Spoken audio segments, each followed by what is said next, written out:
Welcome to Behind the Paranormal with Paul and Ben Eno. If reincarnation, as most people understand it, is correct, why are there so many ghosts? Is it about successive lives or simultaneous lives?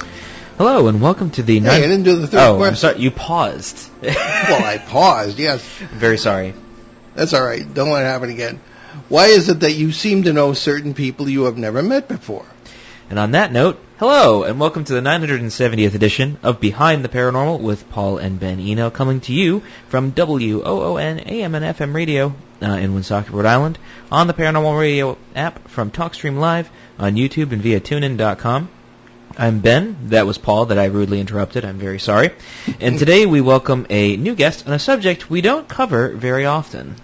Gillian Harris has been a broadcast journalist and radio DJ, has owned multiple businesses, and has been a metaphysical consultant and author for many years. Her 4 books include Have We Met?, How to Identify Your Reincarnated Loved Ones, the focus of our discussion today. Gillian comes to us via Skype from California. Her website... Oh, I'm sorry. I keep interrupting you. I don't know. Pause so much. Well, you're excited. I'm excited. I'm just ready and raring to go. So the website, GillianHarrisWorldwide.com. That's ironic that our radio station site is ONWorldwide.com. Aha! Okay. It is indeed a small world, after all.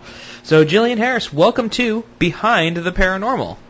Thank you so much. It's so nice to meet both of you. Well, I'm happy to be here. Well, it's great to have you with us, and despite the little goofs and gaffes we had, I guess we'll hop right into it. So, right in the first chapter of your book, you address the ghost problem my dad mentioned earlier at the outset of the show, and later you talk about the possibility of multiple dimensions and parallel lives being involved as well. Yeah. So, lay out for us what you believe reincarnation is and how it works, and on top of that, tell us your own story.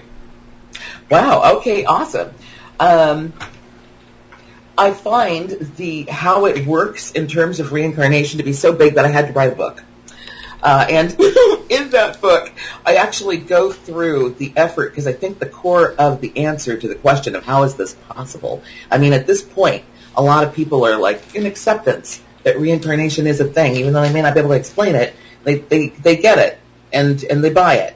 But then how is it really possible that we body hop, basically, from one body this lifetime to another body another lifetime, and then in some cases, as you see in the book that I'm talking about, we're doing a couple of different bodies, a couple of different lifetimes at the same time in a parallel existence.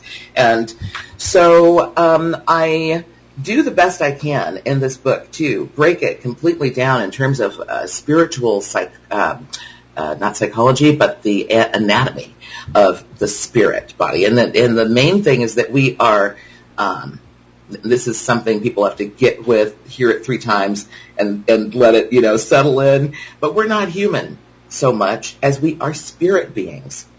Spirit beings, temporary human experience, eternal spirit beings. And so, as spirit beings, we then can move body to body. This is a temporary thing. A lot of people look at themselves in the mirror and say, this is me. I was complaining I don't have lipstick on today. Me, I don't have lipstick. This is a problem, but it's not even who I am. This is not even me. It's my spirit body that's kind of going, gosh, in this human experience, at this moment, on this particular day, I would like to be wearing lipstick. But the truth of the matter is, me, Gillian, as a spirit being, there's no lipstick. I talk in the book about if you've ever seen an apparition or a spirit body form in front of you, and there are different ways that can happen. For me personally, it always happens as a white fog. And when I see that fog, that lets me know, it's like a reminder, oh yeah, that's what we look like, butt naked, like with no clothes on, no skin, no bones, no nothing. That's our basic body. And that's the body, then, that can, I want to say float, but it's not really a floating thing, but go from physical body to physical body, incarnation after incarnation. So that's one part of the answer. And And I want to know if you're with me on that, or shall I just keep going with like maybe going to another angle of the answer in terms of how reincarnation happens? Because to me, it's a great big story, and it's a story that kind of came together before any lifetimes began, where, as I see it, I like to describe it like God one day, or whatever you call source, the creator of all things, whatever you want to call that being, said to itself one day, this is boring, I want to have some fun. What would happen if I split myself into a bazillion people, a bazillion places, and had a bazillion experiences so I could do some learning and growing within myself? And so I see each person as a unique expression of the creator of all things. And so we met at some point before we started this series, this circuit of reincarnational lifetimes, and made a plan. You know, groups of spirit beings got together, and I call this our spirit family, and for all I know, you two were in my group, and we had a plan. We said, hey, on one of these incarnations, I'm going to write a book, and you guys are going to have a show, and you're going to have me on, okay? Cool. Awesome. And who knows what else we said. But we also, in these groups, we like decide who's going to be the mom, who's going to be the dad, who's going to be the sister, who's going to be the mean person down the street, who's going to be the hero, who's going to be the sickly person, who's going to be, you know, the bionic one, who's going to be the smart one, who's going to be the mentally challenged one, who's going to be, and how's that going to work together, and what are we going to learn through that? And I also believe that while we were sitting in that safe place at the Spirit Beam martini bar, whatever it was, where we met each other for this plan to make these arrangements and agreements with each other, I think that we were maybe more confident about how it would go down in the physical world because we at that point know who we are and where we come from. But now we go through this veil and we go into an incarnation and start to live it. And as we go through that veil, you know, we're born in the physical, and we have, because of our brain, which is a whole other subject, kind of have blinders on in terms of what we're experiencing. So we only see this life, and we are now influenced by the people around us, our parents and the surroundings and the environment and whatnot, and we start having a physical experience, and we can then be limited until we remember, and for some people, it's a whole lifetime, and for some people, they do the whole lifetime and never remember from whence they originally came. And that is the huge, for me, the growth to get, oh my gosh, I'm a spirit being. You know, it's not just this physical existence. So people can have that. And so we go lifetime to lifetime, having our experiences, hopefully growing, and then in another lifetime, we can switch positions. And I even say that what happens is we switch astrological signs so that we can have a new experience, do life from a new perspective, another way of looking at it. I was a Scorpio last time, this time a Gemini, you know, and that's a whole different way of seeing the world. So that's part of how I see it coming together. What questions have I left you with? Oh, no, just your own experience. It's rather touching how you and the point of your book, one of the points of your book, too, is how to discover people you've known in whatever is happening here. Yes. So, I mean, you know, if reincarnation is real and our loved ones pass away, but reincarnation is real, well, then they're coming back, right? Well, and that's the pattern, yeah. Yeah. Well, I'm just trying to throw some logic on it. That's what I thought. I said, okay, this is just logical. But then also, I got to this logic as I was about to write the book. But the truth is, through my life, I have re-encountered friends, people who I knew who passed away, and now they're back. Like 10, 20 years later, I encounter them again. But I don't say necessarily anything to them. There are only a couple of friends, maybe, that I've made, and I've expressed, you know, this isn't our first time. We've done this, but we're doing this as friends. We are associates in another reincarnation. And those are people, though, that are also metaphysical, and they get it, and they're like, yeah, totally. They've got stuff to add to the conversation that I didn't even put in. But for the most part, I'm simply comforted. One in particular, I was a competitive dancer in my younger days, and the partner that I competed with most passed away in like 91. And so, I don't know how many decades or so after, I saw him again. And I'm positive that it was him, like completely 1,000% that was Glenn on a bus. And and just having a great time as he usually does, but I didn't need to go up to that person and go, hey, I remember you, and we used to dance together, and and you passed away from whatever, but you're here back, and that's great. I'm glad you're doing well now again and everything, because he would have thought that's so odd. I do believe, and I write about this in the book, and I actually share this opinion with a neurosurgeon who I quote in there about the brain and the physical human brain being something that like puts blinders up for us so that we're not able to see across the veil. We're not able to sync with, psychologically or anyway, all the other lifetimes that we are living or have lived. And I think that the reason is because we need to focus on the life that we're living right now. So that's the other reason that I didn't and don't mention to the many people. But so then why, on this particular situation, did I feel so friggin' compelled that I just had to tell this person? Should I tell my story? What happened? Yeah, please. Okay. So I was frequenting this dispensary in the Los Angeles area. And I'd go there. I'd gone there for a couple of years. And I got to know the people. I always do that. I'm a friendly person. So, yeah, you are. Yeah. So I get to know the people, But in this particular case, I got that nudge. Hey, you know this person from before. I'm like, okay, cool. I go on about my business. A few months goes by. Hey, you know this person. Okay, already. All right. I got it. I know this person. Cool. I'm not going to say anything. It's like, it's fine. But finally, one day I go in. And the person that I'm talking about is one of the owners. His name is Tony, and I get this nudge again that I know him, and I need to know how I know him. And now I'm a little bit annoyed, and I'm about to drive from Los Angeles to Riverside, where I am right now, and I get in the car. It's going to be an hour and 45 minutes, and I am just searching and searching, and it's getting deeper and deeper. I'm frustrated, and now I'm like, it's like there's emotion coming out of me. Like I'm crying. I'm upset. I'm like, I have to, like, desperation. I desperately need to know how it is I know this person. And it no longer even matters why I need to know. I just have to know. I have to.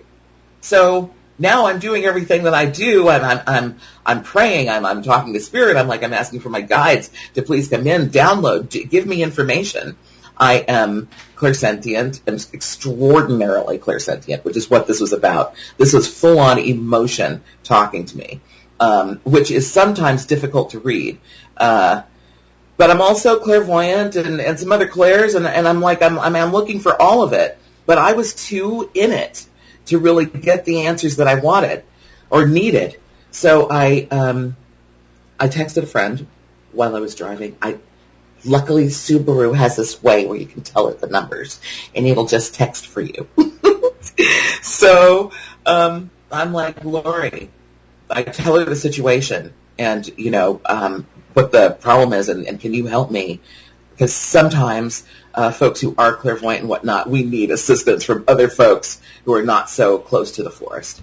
So she went to get her cards and whatnot, and while she went to do that, I get a download. And now all of a sudden I know exactly who it is. And I expressed that to her. And now she gets to do a qualifying thing to see if that's what she also gets. And that's what she also gets. And I'm torn at this very moment because I don't want to tell you, just in case you want to read the book to find out who this person was. But I will say that they were in my life like several decades ago. And back when I was in broadcasting school, as a matter of fact. And I'm going to leave it right there. But so, yeah, because I don't want to ruin the story, but this person did pass away soon after I got out of broadcasting school. And yes,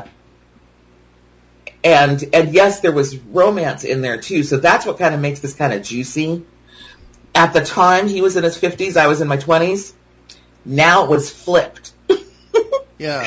And, yeah. So anyway, that leads to the next book, but we can talk about that some other time. Anyway. Sure. Yeah, so now I'm meeting him again. So now there's all kinds of feelings coming in. There's a maternal thing happening. There's a romantic thing happening. And then, but in real life, I mean, oh my gosh, I really am not. I mean, he's super attractive. This is a gorgeous man. But that's not really what I wanted to be doing with this person. I was seeing someone else. So what is happening here? And that is the story. So I write this book as a journal. I write it, as it's happening. And ultimately, I have conversation across the veil as a medium with a group of people, one in particular, who lets me know that they are the reason, they were the one knocking on my door to say, you know this person. You need to investigate this. And the reason is because they wanted to communicate with that person. That part I don't want to let out what it was because it is so freaking huge. It's so huge, and for me personally, always wanting to be an evidential medium. I don't want to just say stuff and, wow, that's really cool and everything. I want to say stuff, bring information, deliver the goods that make people go, whoa, And in this case, for Tony, when I gave him the script of the book, I said, here's what I've got. I think I'm done. I wasn't completely done. I still had maybe a chapter or two left. But the majority of it was right there. I'd had the conversation with this person. I journaled it because I had turned on my phone to record while I was in that mediumship moment. So I now had all the conversation from both sides, not necessarily their side, but while I was talking to them, when they'd say something, I would go, okay, so I understand you're saying blah, blah. And that way I would have the script of what they were saying when I went to write it. So now I'm like, here you go. Here's the draft. And, I'm also, let me give you 3-4 weeks to decide as you read this, if you really want me to use your name or not, I mean, oh my gosh, it's about you. And now we're also talking about some folks, who wanted me to, I said, Tony, who is blank? And he told me, and I said, where are they right now? And he said that they'd passed. And I was like, whoa, because there's no way in the world that I would know these people, this person, that this would have happened, that didn't know them. So then how would I know they passed away, what they were to him, anything? So that was amazing, huge evidence. And for me, just even in my journey spiritually, that was a monumental moment for me. And I was just so grateful, just it gave me validation about what I do and wanting to be of service with it. You know what I mean? Mm-hmm. So I thought the story was very touching. Certainly. Oh, yeah, Now, before we get into physics, duality, time, consciousness, and maybe a little bit about the unity, as we call it, I wanted to take a question from Peter Shelley in Bogota, Colombia. Yes, and Peter writes to us, has anyone read the books of Dr. Ian Stevenson? He wrote a lot about reincarnation, including reincarnation in biology, reporting 200 cases in which birthmarks and birth defects seem to correspond in some way to a wound on the deceased person whose life the child recalled. Yeah, I have some comments on that, but if you'd like to take that first, Gilli. Well, I've not met Ian Stevenson's book yet. books. But I just wrote that down because I would like to get into that. But Yeah. I have heard that information, like where the wound, actually, what I had learned was that the wound, or the birthmark, is where a wound that was fatal was in a previous incarnation. Now, Ian Stevenson, I encountered his books in the late 60s, actually, before I actually got into this in 1970, paranormally speaking. And he was quite he was a psychiatrist who taught for years and years at the University of Virginia School of Medicine. And he kept running into cases like this. And I have to say, he was one of the people who started to clarify my thinking on the physicality of all this by the mid to late 70s, when I was running into things that spiritualism just really couldn't explain, to me anyway. And he really started me thinking that maybe the dualism that we all assume is true, spirit versus body, or matter versus energy, which is really a false dichotomy. I mean, matter really is energy in one form, a different form. Right.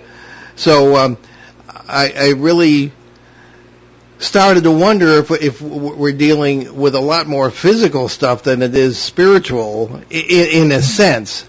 And if these are not more parallel lives that affect one another more than successive lives would. And, of course, couple that with the wonderful ideas of special relativity and some of the quantum physics stuff, where time literally does not exist as we experience it. Right. And you run into all kinds of problems with some of the more classical interpretations of what this has been. You look like you want to say something. Well, sort of.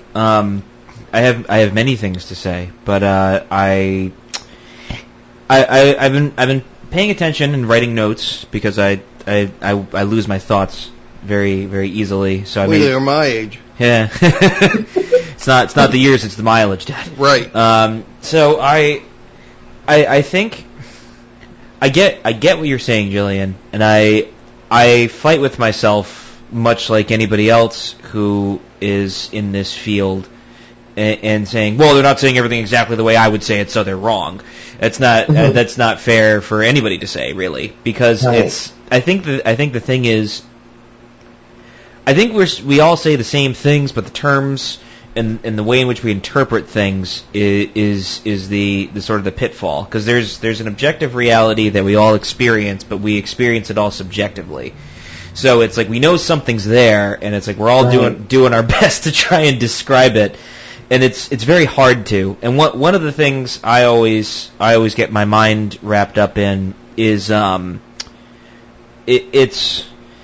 I think it's more of a cultural thing than it is an intellectual thing, because the place in which I was raised, besides my father and my mom, put me into a culture that's not really quite Western. So I got exposed to a lot of different ideas. So by the time by the time I was in like school and stuff, I was like, well, why are we talking about this way or whatever? So one of the really big things I always have trouble with understanding is this idea of that basically the idea of source, quote unquote, right? I always have a big problem with that, because the logic would be, if there's an omnipotent being, why would they need to manifest in some physical way to experience, I don't know, getting a haircut? Like, it's like, I find it odd, because I would assume that if there was an omnipotent being, that they wouldn't need to experience anything. So it's one of those things that I always have a bit of a hard time understanding. But I think I get where you're coming from on it. But I don't want to tread too close to being a full-on Platonist by saying, well, none of it really matters. It's all, I take my body for a walk, not I go for a walk. It's right, yeah. It's one of those things that it's such a philosophical pitfall to fall into, because I think it's all a response to like hyper-materialism that we've all been exposed to for the last, I don't know, 2-3 centuries, where we're coming up on a break, and I'll finish my thought, and we'll continue this discussion, because it's going somewhere. I wanted to get Jillian's thoughts on a couple of things. Yes. But we need to take our mid-show break. You're listening to Behind the Paranormal with Paul and Ben Eno on WON 1240 AM and 99.5 FM in New England's paranormally warm November Valley here, the Blackstone Valley, and it is what it is. So we'll be right back with our great guest, Gillian Harris, so stick with us. The Woonsocket Board of Canvassers would like to remind voters that November 8th is Election Day. The voters of Woonsocket will be voting on races from U.S. Congress to school committee with 3 state referenda questions. In addition, there will be 2 local referenda questions on the ballot. Question 4, an amendment to the Woonsocket Home Rule Charter, regards the appointment of the city solicitor and reads, shall the City of Woonsocket Home Rule Charter, Chapter 10, entitled Administrative Departments, Article 1, entitled Law Department, Section 1, entitled Created Appointment Qualifications of Head, be amended to change the authorization for appointment of the city solicitor from the appointment by the mayor to appointment by the city council? You may approve or reject that question. Question 5 is entitled Relating to Cannabis Establishments and Public Use. And the question reads, shall new cannabis-related licenses for businesses involved in the cultivation, manufacture, laboratory testing, and for the retail sale of adult recreational use cannabis be issued in the city of Woonsocket? You may approve or reject that question. Knowing your options, early in person or election day, please vote. If you'd like more information on the election, you can visit the website of the Woonsocket Board of Canvassers at www.woonsocketri.org or call the office at 401-767-9223. Local and live at 99.5 FM. And welcome back to Behind the Paranormal with Paul and Ben Eno on WON AM and FM. Folks also listening on the Paranormal Radio app from TalkStream Live on TuneIn.com and wherever podcasts or streaming goes, which is just about everywhere. So, and if anybody has a question today, you're welcome to call in from anywhere, 401-766-1240. And I wanted to get into the notion, too, Jillian, maybe we could start to bring all this together. I think we may be interpreting the same things maybe in a little bit different ways, and then maybe it's not a matter of right or wrong, just a matter of interpretation. We actually had to invent terms for our own books to talk about things that nobody else really had talked about that we had ever seen. One of these notions is the unity with a capital U. And that has been present in many, many ancient cultures. The African idea of Ubuntu, where everything I do affects you, everything you do affects me, and all the way up through some of the Greek philosophers, and just about everywhere people have some kind of notion that we are kind of a great wholeness, and that the island theory, as we call it, just doesn't get us anywhere. The idea that we are totally contained within our bodies or even within souls. So that's kind of one of the notions that we have. And I think, we could very well be wrong, but it does seem to explain things like the unity we feel with other people sometimes, someone we've never met. One of the examples I've used ad nauseum on the show was one time when I was lecturing. Ben was, I don't think you were born, but not much. I was just a twinkle in someone's eye. Yeah. And his older brother and I were up at Mount Ida College near Boston, which I was kind of amused that half the students were studying to be undertakers. I thought that was funny. And there was the idea that I was talking about human relationships in the multiverse, with this whole idea of the parallel realities and no past, no future as such. And 2 freshman girls came up to me at the end after they put me in a chair, and the students came up and told me their own stories, and they said, why is it that on registration day we'd never seen each other before in our lives? Our eyes met, we were sisters from the start. and they were inseparable friends ever since. And I said, well, at some point in the multiverse, if it's true, you are each other. So that to me kind of came up, the whole idea of expressing the unity. We really are each other. We're not individuals in the sense that most of us understand that. So that's a long introduction to my question. Could that in some way be interpreted from your point of view as a way maybe to approach reincarnation in the sense of shared lives, not necessarily me, from start to finish? Well, what say you? I mean, are you saying these two people recognized each other as spirit siblings? Well, I don't know. You probably could say that. I think they recognized each other, in the sense of as each other, meaning that a shared life. You are me, and I am you. Yeah. I get it. So that's amazing, and it's not impossible. I don't know that I personally have ever had that experience where I would meet another me. But I know that, like, there's a moment I think I wrote about in Have We Met, where I'm driving past a massive cemetery in Los Angeles. One of the veterans cemeteries is gigantic, and as you're looking and you see all the rows are amazing as you drive by and stuff, and I thought to myself, how many of those gravestones are mine? Yeah. So, I mean, in that respect, I kind of feel what they're saying, but, and so I realize also that there is, I, as a multidimensional being, am living other incarnations in other places at this time. I say at this time because I believe there is no time. So everything is happening at this very moment. Right.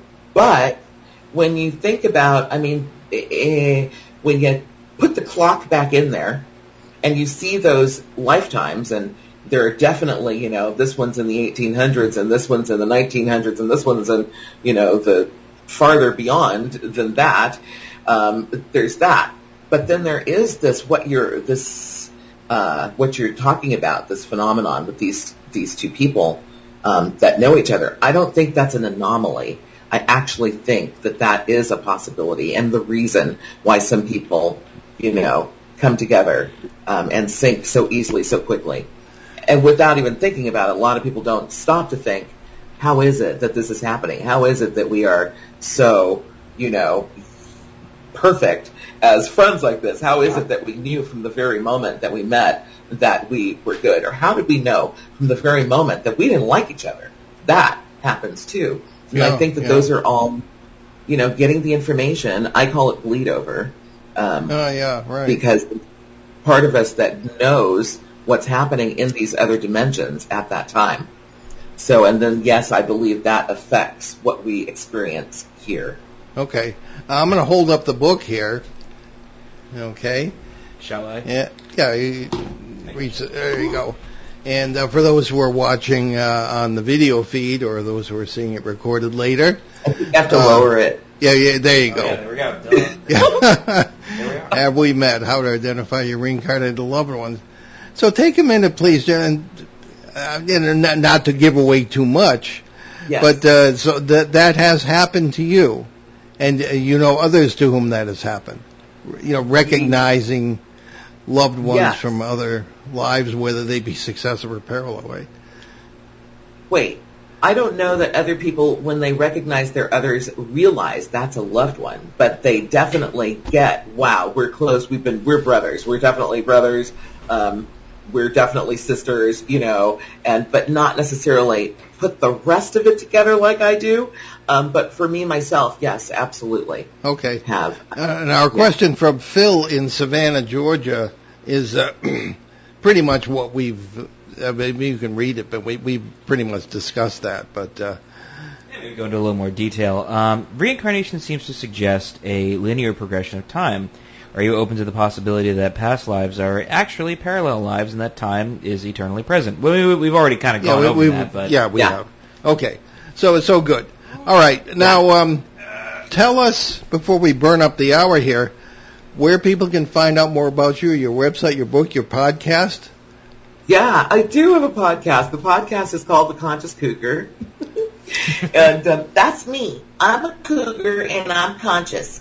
And that website, it's easy to me, Gillian Harris Worldwide, but then I got to remember to tell people that the Gillian starts with a G, It's much easier to reach me at theconsciouscougar.com. It's the exact same website. So you can go there and find me. Let's see, what else can I say?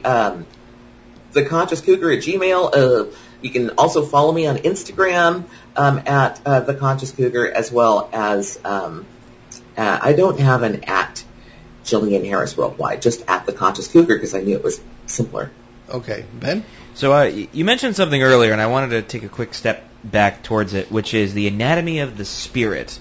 And you kind of talked a little bit about it, but I kind of want you to expand a little bit more on that if you can. Well, so, it's a great big thing because we look in the mirror and we go, oh, here we are, and I'm upset. I don't have my lipstick on. But the truth of the matter is, this isn't even who I am. This is what I'm wearing right now. This is what I'm wearing to function in this particular dimension. And the truth is, my spirit body, which is even actually bigger than what you're looking at, but weighs a whole lot less, is the real me. And that spirit body, and when you look at the anatomy of that, now you've got chakras. In the book I talk about, there's 7 popular chakras. To me personally, I like to focus on the first 8 chakras. There are folks who say we have more than 100 chakras, but these are energy centers within our spirit being. And then I like to explain to people that just like the physical body has a heart and kidneys and pancreas and all these organs, the brain and whatnot, the energy body has these energy centers, the chakras that we know about. The 7 most popular ones run through from the bottom of the torso up to the top of the crown of the head here. So this part of us is the part that lives with us always. This is the part that is eternal. This is the part that never ever dies. So the physical body needs this life force energy that comes from the spirit body in order to exist. So I look at it like, I did a thing, I said in there, the heart and the brain, those are 2 important things to the physical body, but the heart, let's say, is important to keep the physical body beating, right? But the heart is nothing, absolutely nothing, without the spirit body. If the spirit body is not there, neither is your physical body. Okay. So your spirit body and these energy centers, the energy centers then govern certain parts of your physical body as well as certain parts of your psychological disposition. And so that's how we function, and we want to keep them all awake and functioning. But now I'm getting into why we need Reiki and keeping our spirit bodies healthy. Did I answer your question, though, at all? Or well, pretty much, but it's leading to, I think, another question. The classic question for us in this subject, when we open the show with, is if reincarnation is true in the classic sense, why are there so many ghosts, whatever ghosts may be? Mm-hmm. Yeah, there aren't any ghosts. Okay, you say that in the beginning of the book. That really struck me, Yeah, there aren't any ghosts. The entities that we would call ghosts are no more ghosts than you, than I am a ghost. Agreed. And 2 other dimensions, I have a company, Stargate Adventure. It's StargateAdventure.com. And it's an off-road retreat. So we go off-roading. I take small caravans of people off-roading and do meditations and whatnot, and remote viewing. So I guide these meditations so that we can remote view specifically to communicate with folks who are on other planets. And some of us, I have a lifetime on another planet or two. I'm not just doing incarnations on Earth. I'm also in other places, and so are you, and so are you, and so are you. So now to be able to do that. So, yeah, there are folks that have, I'm almost losing my train of thought right there, right question was, but yeah, we can be simultaneously in a lot of different places, and then to be able to communicate with that other us is a thing. And then just even to communicate with these other places and not necessarily with our same self. But we don't know. Oh, I know what I was trying to say. Just my call to do this other company, I believe, is my connection with myself and those in those other places, and my life purpose to connect people, to help people do that oneness of mind and get comfortable with that, to be able to then do remote viewing, which doesn't have to be so extreme of going to other planets. You can remote view right here on this planet, into the next room, into the next, city or town, or, wherever a loved one is, something like that. Well, I think that you touched on something pretty important, which is, if you take it from the viewpoint of quantum mechanics, that all possibilities, including all possibilities for us, are out there somewhere or somewhen, and are in concrete reality. Whether we are conscious of lives on other planets or other parallel reality, whatever, all of it is out there. We often joke around Halloween time, and that was last week, but that unless something like the Great Pumpkin actually existed, Charles Schulz, the cartoonist, would never have been able to come up with the idea. So, somewhere or somewhere there's something like that, and anything that's possible does exist according to that interpretation of quantum mechanics. Mm. So what is next for you? You mentioned you're writing another book. Yeah, I am. And along the lines of the conscious cougar. Okay, so it's right in there. It's a little bit more, less metaphysical, but at the same time, it's about wisdom and beauty and fitness by any means necessary. Okay, and so there's that. But the main thing that I'm doing right now is launching my new company, which just took off October 1st. We did our first expedition, and that's the biggest thing going on for me right now, is guiding people on these tours and doing these retreats where folks can actually chill out, relax from the stress of the day-to-day, and I'm actually looking at it as a tool.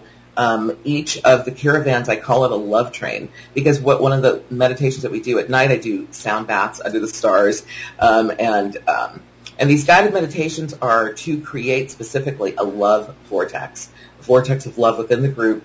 There could be between as little as 5, as many as 10, 15 people, depending on how many are in each car. And I try to have folks not have more than 2 or 3 in a car because there are no gas stations in the desert. So got to have them to make it to the end of the road.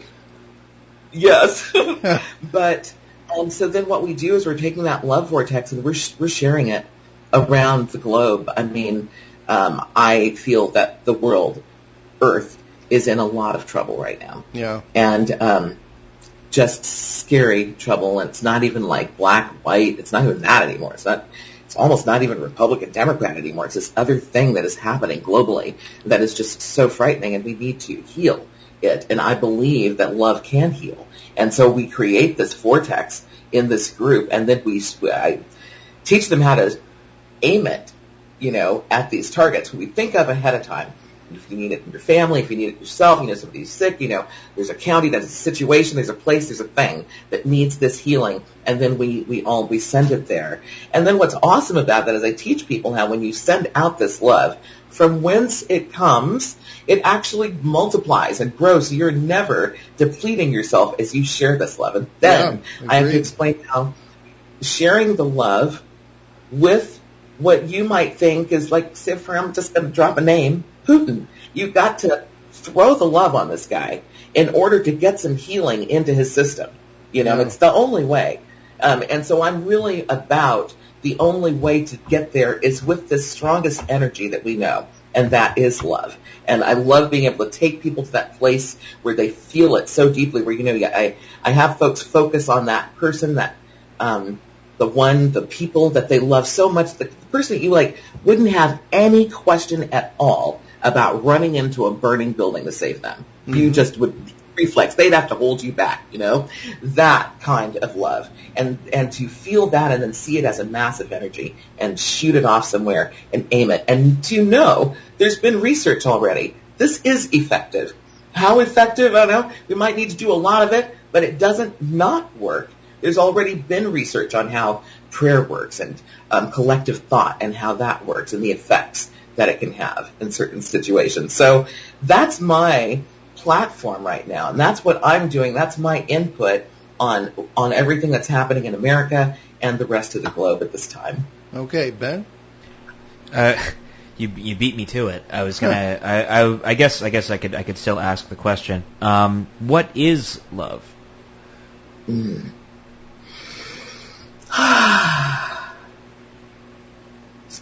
That's awesome, because it's energy.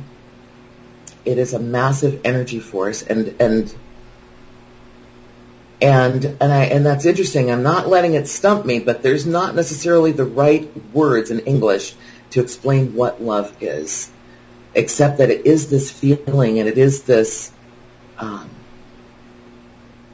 energy mass that is actually effective and healing.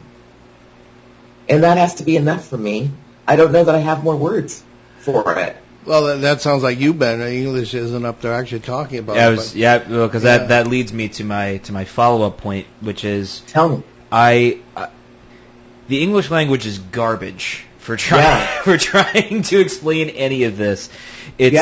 Because there's such a multiplicity in everything. There's so many layers to all of reality that English just can't penetrate because it's so focused on a two-dimensional level. And it can't break past it. And it's as much as it tries, and we try our best with the words we have. It's like I always like to point this out because A, it's a really fun fact, and B, it shows how versatile not just other languages are, but specifically Mediterranean. There is a word in Koine Greek, which predates modern Greek, which is splagnon, which is the word for spleen, but it also means it means to show mercy or compassion, but it also means spleen or bowels. And the reason why it means those two things is because the ancient Greeks believed that their body parts, as much as they were physical body parts, also functioned with another layer of reality, that they had a spiritual layer and a mythological layer to them, that each portion of their body had some sort of power associated with it. And that resonates to me. Yeah, there's a lot of really interesting things in ancient cosmology that I personally think postmodernism, that we all kind of live in this postmodern world now, has just thrown out so much that we're not left with a lot.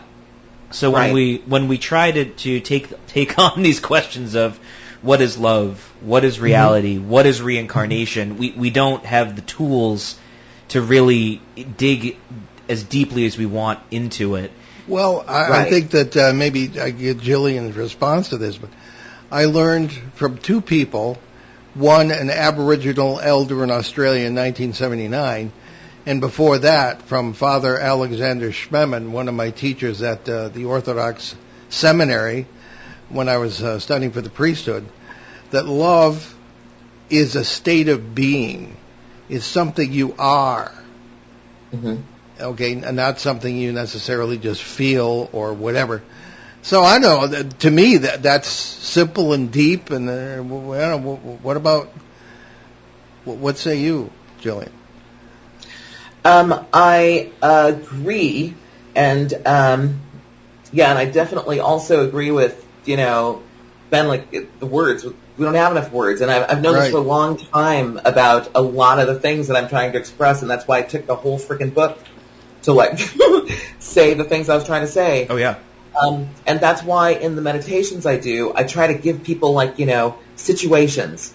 Think of this, think of that, think of this person. Okay, do you have that feeling? Does it make you kind of feel like crying? Like you feel that in your throat? Okay, can you now then translate that to an energy that you can see, like picture it? And because I don't have the words. So I have to like guide people to be able to create the feeling and grab onto that feeling then and be able to see it that way and feel it that way and know it that way. And now, take that and use it. And that's all I can do at this time. I do definitely agree it's a way of being, and the compassion and the, those things. But again, limiting words. And I struggle sometimes to find just the right avenues of words, but it's going to have to be a whole avenue boulevard of them sometimes to get folks to the right place and to what it is that I'm communicating. I think we're all learning still. We never stop learning, and other people help us to do that. Yeah, no, it's true. Yeah. And there's really only 4 ways that humans sort of order our reality so we can exist in it, and it's language, ritual, music, and art. And those are the 4 ways that we kind of order reality so it makes sense to us. Yeah. Yes. Yeah. All right. Awesome. Music is a great example. Well, Jillian, you are such a lovely person, and it was so great to have you with us today. Oh, yeah. Stick around. We can talk, but we'll go to our announcements. And something sticking to the desk here. Okay. It happens. Then take it away. Well, you can look for us at the New England Parafest. That's in Kittery, Maine. That's coming up on April 22nd and 23rd. Of course, conveniently on my wedding anniversary. Oh dear. That event will kick off the week before that on this show on April 16th, when the headliners will appear with us. Hopefully in the studio here. We'll be at the Para Expo 2023 aboard the USS Salem in Quincy, Massachusetts, May 19th to 21st. We'll be among the speakers, and we'll broadcast live from the ship if all goes well on Sunday, May 21st in our usual time slot. Yes, and you can visit our show website, behindtheparanormal.com, where you can find over 1,100 hours of our regular shows and special broadcasts since 2008 from CBS Radio, Achieve Radio, and here on WOON, AM, and FM. Also, you can hear many of these broadcasts on the major podcast platforms, up to and including iTunes, Apple Podcasts, and YouTube, and also via Spotify. Now, I have to say that yesterday I noticed that this is a nice round number, this show, 970. We dragged out the calendar, and we found that if all goes well, on June 4th of next year, it will not only be our 15th anniversary show, it'll be our 1,000th broadcast. Isn't that funny how that works out? Yeah, you couldn't have planned that. So we are looking for ideas about what we should do on that very special show. Perhaps a variety show. Well, I don't know, singing and dancing, ponies and all. But hey, they did that. They did that in the old days of radio theater. We could somehow describe tumblers and all these things. Well, you and I are going to talk about that. But in any case, I think that we're looking for some ideas. We'll try to do a 2-hour special, professional sports allowing. Sometimes we're followed by the Bruins or the Celtics or somebody. So anyway, we'll stay tuned on that, and we'd like to hear some ideas. Send them to us on Facebook or Paul at behindtheparanormal.com.